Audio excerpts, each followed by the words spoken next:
Maybe I'm alone in this, but when I am in the throes of a really depressive episode, I have a tendency to have some really negative self-talk. This negative self-talk sounds like no one cares what you think. You're not even published. You can't even get an agent. No one's really listening to what you have to say in the community. They're really only going to use you. That's the only reason they want to work with you. And lots of other just negative things that really probably aren't true. Granted, are there some haters on YouTube who say things like this about me? Sure, I'm sure there are. There should be, because not everybody's gonna like us. But when I'm saying those things in my own head, Houston, we have a problem. So what am I doing to overcome that? Let's talk about it. When you're lonely, I guess I let her go. Never mind, it's too late. But I can't believe I let you slip. I think about it 7 days a week, and this just can't be housed. Living your best life. Been waiting for you. Right at the door. It's pretty huge. So far, I've been able to get myself up, exercise, which is great because then I get a little sweat going, which then is like, you know what, you're stinky, you should shower. So like, this is clearly a good pattern. And let me say, it's not fixing everything. So I'm not trying to be that person that says like, the negative thoughts are gone, or the imposter syndrome, which is what depressive disorder really feels like to me, is imposter syndrome on steroids.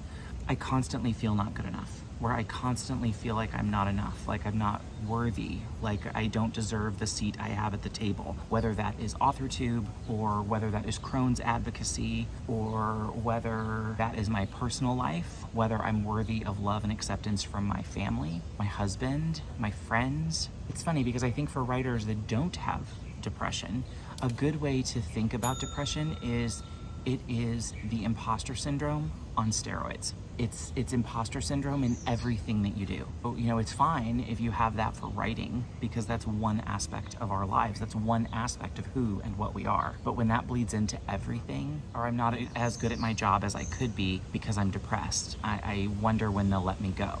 I can't be as good of a friend as I should be to my friends because I'm depressed right now and I don't have enough in my tank to take on their problems too. They'll probably let me go, right? Like that defeatist mentality is what's going on inside my head. And I'm sure that I'm not alone in that. For any writers out there that are like, what's depression like? If you've experienced imposter syndrome, you have an idea of what depression is like.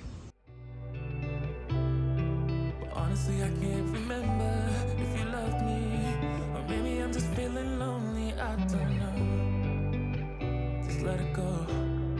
But what if you should really be with me? I wonder what the hell you didn't see. But honestly, I can't remember. Last week, some amazing things happened. I had always planned on doing the video talking about my depression and kind of where I was at mentally, because I've just lost so much steam with regards to YouTube. And after seeing Morgan Lee's video, and then after that, seeing JC Carpenter's video, I quickly realized, A, I'm not alone, and a lot of us need to be talking about this. The ultimate surprise was on Friday when Michelle Schusterman did her video about burnout and referenced my video and Morgan's video. Number one, I appreciated the support that she gave. I feel like I don't fit in my niche right now because I don't want to write. I'm not in the mood, I don't feel like it. I'm not feeling creative, I'm not feeling inspired. Like, I just don't feel like I fit in my niche. And having someone like Michelle, who is really successful at the thing I literally want to do, my genre, my category, everything, was what I needed to hear. I needed to hear somebody who's done the thing and been really successful at it say, yeah, word count really doesn't matter, and productivity doesn't really matter. If you're a writer and you're working towards that goal, you have a seat at this table. I needed to hear that from her. Silly as that sounds, I needed to hear it. It's so funny because the message I needed to hear was Michelle's message about like, it's okay to not be at peak productivity, and you're still an AuthorTuber, and you're still a writer, and you're still doing the thing. Literally the day before, I got a message from not one, not two, but 3 different AuthorTubers after seeing my video, who all reached out to say, sending you love and support, want you to know that I support you, and wanted to thank you for supporting me. but I got the same response from a few people over and over to recognize this is who I am. A cheerleader, someone who encourages others to chase after their dreams, no matter how big, and that I'll be their front row center cheering them on all along the way. That's me. That's who I am. That's my truth. Not all this negative talk. And I think between seeing Michelle's video, giving me permission to know that even when I'm not at my peak productivity, I'm still a valued member of the community, but also getting feedback from members of my community telling me, you encouraged me when I was in a dark time. Let me be there for you now. I received so many of those messages, and I am grateful for them. It helped remind me of who I am, because sometimes the depression monster lets us forget. We know that I'm doing exercise to kind of get myself out of the funk, and I'm doing talk therapy, but I'm taking a few other steps to try and keep myself in a good place, especially when it comes to AuthorTube, especially when it comes to YouTube and my place in this universe. Number one, I printed off 5 of the messages I received from fellow AuthorTubers and a couple of just viewers who don't make content, but sent me really, really supportive messages after my video. I printed those off and I put them on a foam board in my office so I can see them every day and just be reminded of who I am, what I'm about, and what I bring to the community, because there will be days when I forget. There will be days when you forget. So this is something you might think about doing for yourself. When you get a comment from a viewer that's really positive, or a message or a DM or an email, print it off and put it somewhere where you can see it when you forget, because there will be days when you forget, especially if you work with depression, you're working through depression. There are going to be days where it's really hard to remember those positive things that people have said about you. So keep them close by so you can read them and reference them. I'm giving myself permission to not answer emails, to not answer text messages, to not feel like I'm in a hurry or a rush to get back to someone, because I'm not. What am I rushing for? When we get a text message, we don't have to answer it right away. No one is dying on the other end of that text message. For my friends right now, they know what I'm going through, so they know if I don't answer right away, I'm not in crisis. I'm just taking time to prioritize my mental health before I figure out how I'm going to respond. It sounds silly, but it's really helping me. It's helping me to get in that inbox every day and say, this is something I can tackle. This is not too much, because it's not. So beyond trying to take better care of myself, eating better, exercising every day, trying to sleep more, which the sleeping more is going better.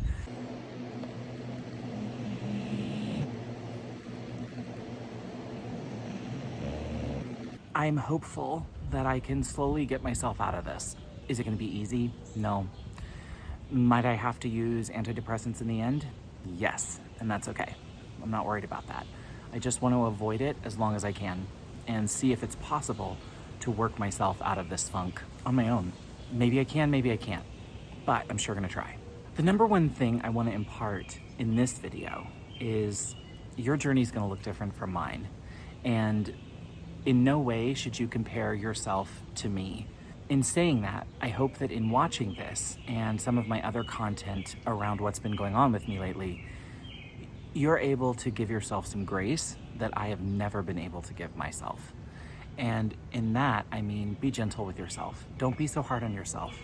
The world doesn't think you're the worst thing since sliced bread. And just because one person doesn't like you or sends you a hateful message or leaves you a mean comment, honestly, their opinion of you is really none of your business. Just like someone's opinion of me is none of mine.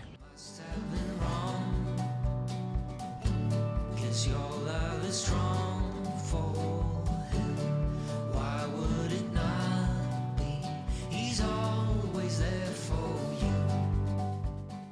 Still not really in a place where I'm ready to start writing again. I think I'm gonna write a short story next week for an LGBT collaboration run by Charlie Dorset and Jace Maxwell. I'm looking forward to getting involved in that again this year, and so I'm going to work on a story for that, but I'm really not going to pressure myself to work on a book right now. I just don't have the energy or, honestly, the will. The book isn't going anywhere. It's drafted. It's ready to be worked on. I have another idea for a story, but I'm just not in a place where I want to outline or write or draft yet. So when that time comes, I'll jump into that. I'm just not there right now. And that's okay. The other thing that I've recognized about this depressive episode is it's very closely tied to how I feel with regards to my Crohn's.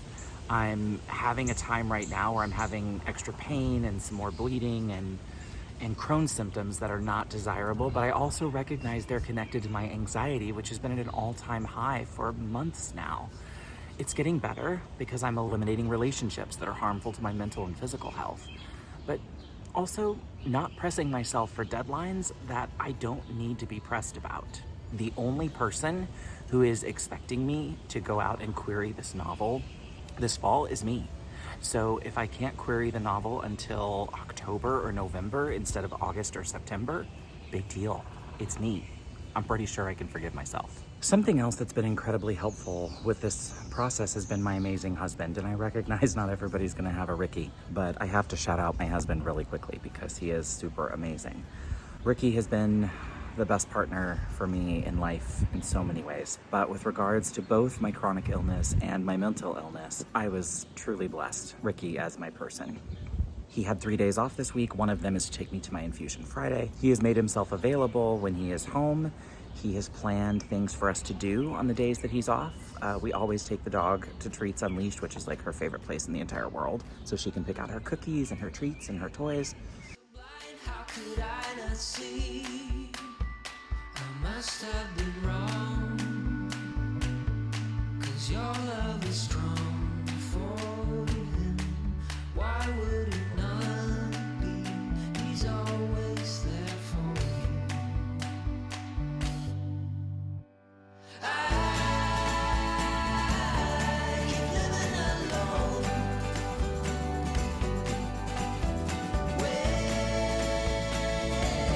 so far from home.